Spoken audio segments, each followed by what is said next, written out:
What is up, guys? It's the Sound Alchemist, part of One Mind Syndicate, and today I'm back to talk about Warhammer 40K.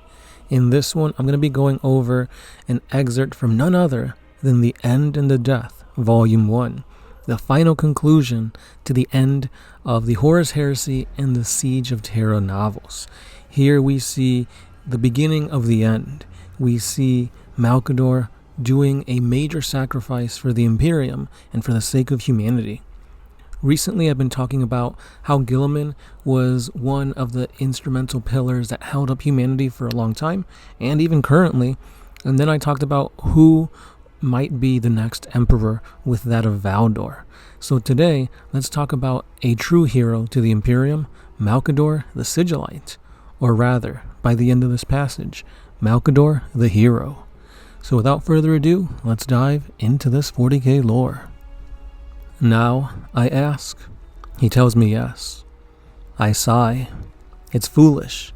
I've been preparing for this moment since the day we realized that Magnus was no longer a viable candidate. My lord has been unwavering in his reassurance to me. He believes me capable, and I trust that, for our minds have been strangely entwined for a long time, long before he took the title of Emperor, and I, a Sigilite. Not that I wanted longer. I had enough years, more than my fair share, but there is still so much to do. However, in truth, I wish this had happened when I was younger, stronger, and invulnerable with the recklessness of youth, rather than now, when I am so old and so tired. Not that it would have really made a difference anyway. I am lost in my thoughts as I begin to limp my way towards the great dais, ordering my mind, settling my estate, frantically sending out last-moment thought notes and idea symbols, reminders and instructions, so that others can finish what I will leave unfinished. These sigilized messages swirl around me like a convoy of bees evicted from their hive, flying off piecemeal in every direction to find new homes. It is sloppy, haphazard work. I have no time left to be methodical, precise, or polite. Everything just goes, dumped like ballast from my head. I am so lost in my thoughts that I do not really pay attention to what's going on around me. I stop short when I hear a gasp. It would stop anyone to hear Primarchs gasp in surprise and dread, and hear them fall to their knees in abject obeisance. At the foot of the gleaming dais, I look up.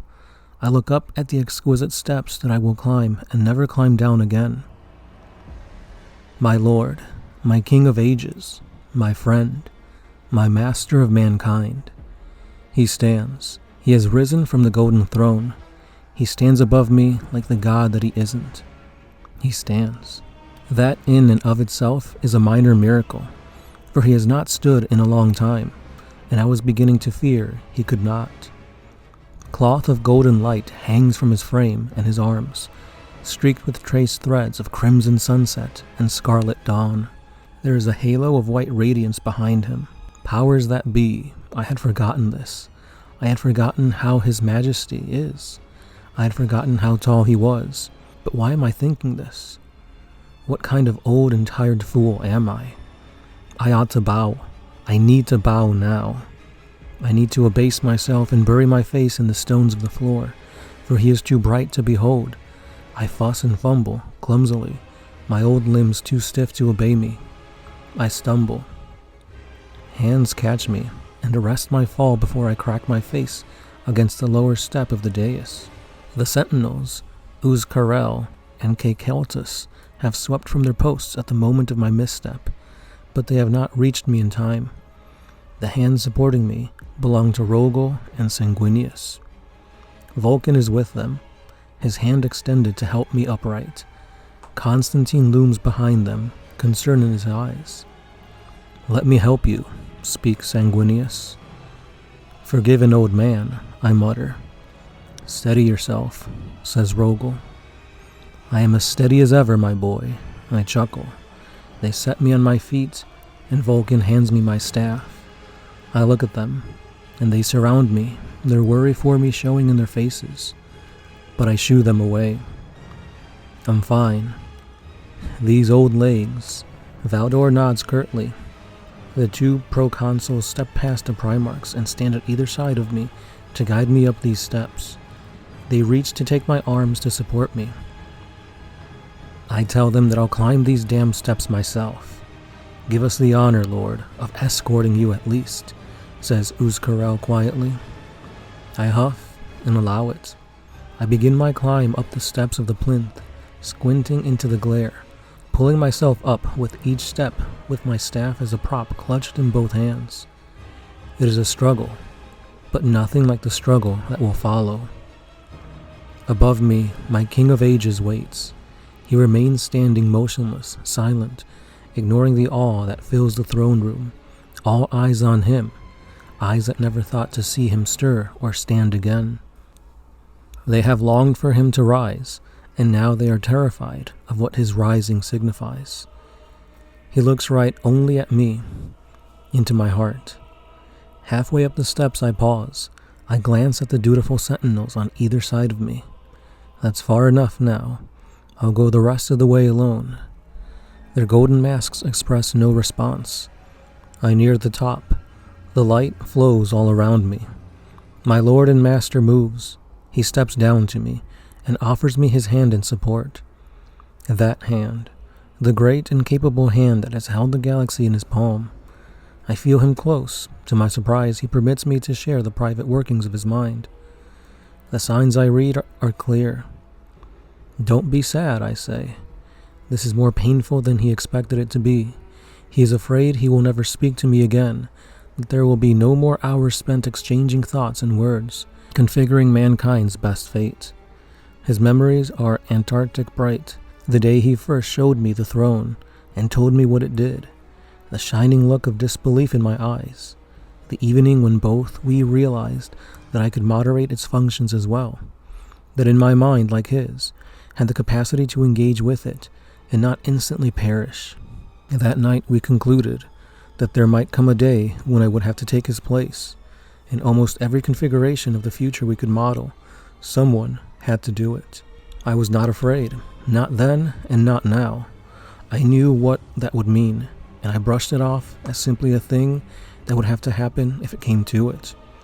He hoped it never would, because he knew what it would mean as well. And for the longest time it seemed unlikely. He had built a contingency to avoid it ever becoming compulsory. The contingency's name was Magnus. Now the time is here, and I do not hesitate. I take the hand that he offers to steady me, and I ascend the final step to the throne. I give him a nod and a little smile, and I whisper to him, "Do not mourn," in a voice that no one else can hear. I prepare to take my seat. There is nothing else to say. After centuries of conversation in which we have dissected and shared everything, there is nothing left to say. Just the look from one friend to another, an unspoken understanding of everything that has passed between us, and the debts we owe each other. This act is my final everlasting gift to mankind, to the future, to the plan painted on this wall. But in his eyes, I can tell he knows that I am only really doing it for him. The greatest, most universal acts are always born from the personal. I am old. I am tired. I sit upon the golden throne.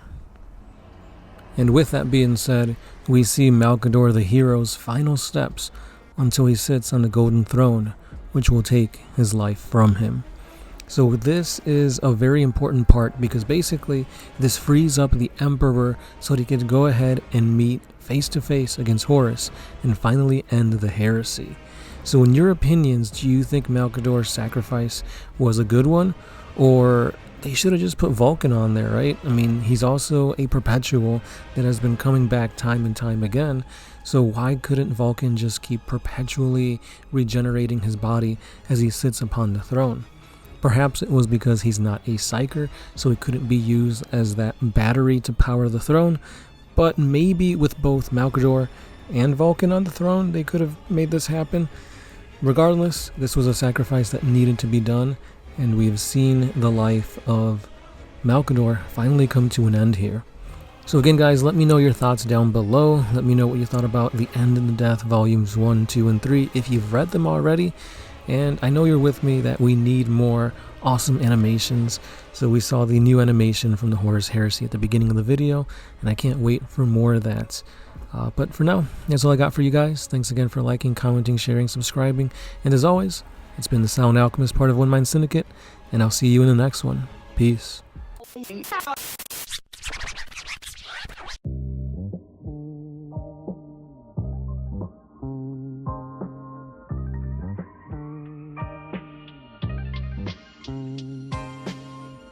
Always used to put my freedom first in any situation.